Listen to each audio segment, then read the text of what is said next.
What's up, everybody? CJ here with Viewrail in the Stay Home DIY series, day number 8.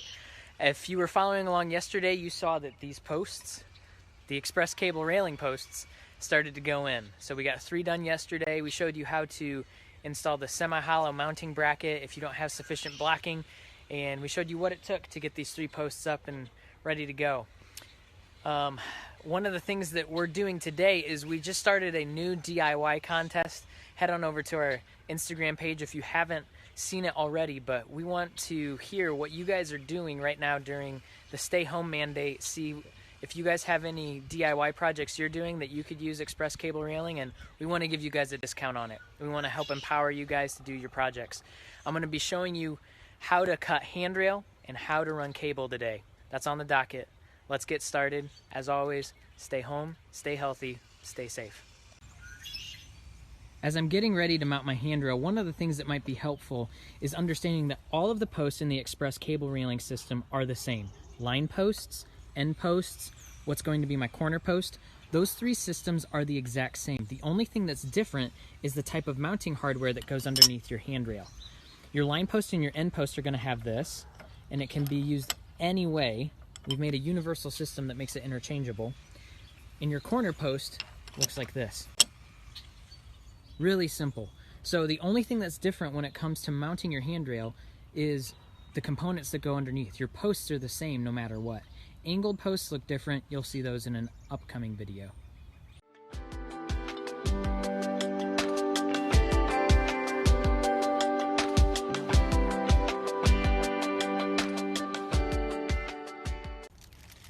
So after I have my express post handrail mountings done, the next thing is to take a tape measure, and I'm going to measure for the length of my handrail.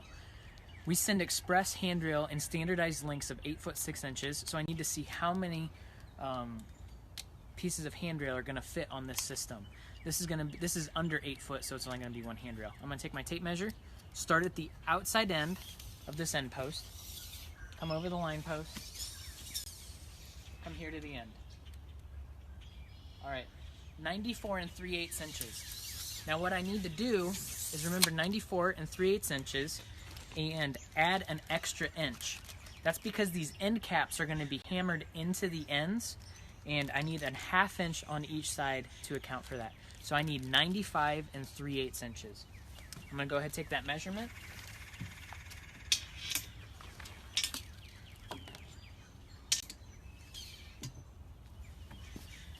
And one of the things that you can use is painter's tape. This will ensure that you get a clean line while simultaneously not scratching any of the handrail material. After I make my line, I'm going to cut it.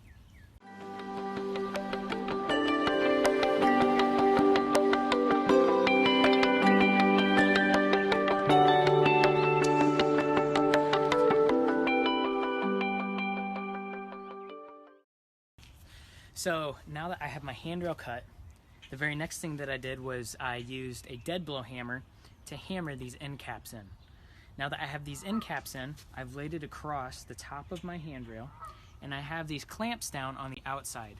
I'm going to get ready to pre-drill the inside holes, but before I do that, I'm going to actually take my Sharpie, and I'm going to mark my holes, then I'm going to pre-drill, and then what's going to happen is I'm going to take my mounting screws and I'm going to stick them up through the bottom and start mounting to the top, and that's going to start bringing my posts together.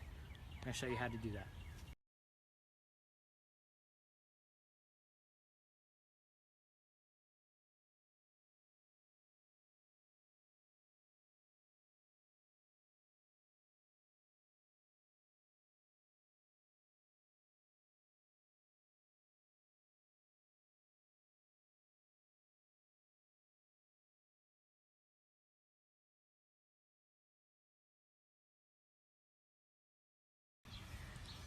So now that you have all of your holes pre-drilled, you're ready to put in your steel mounting handrail screws.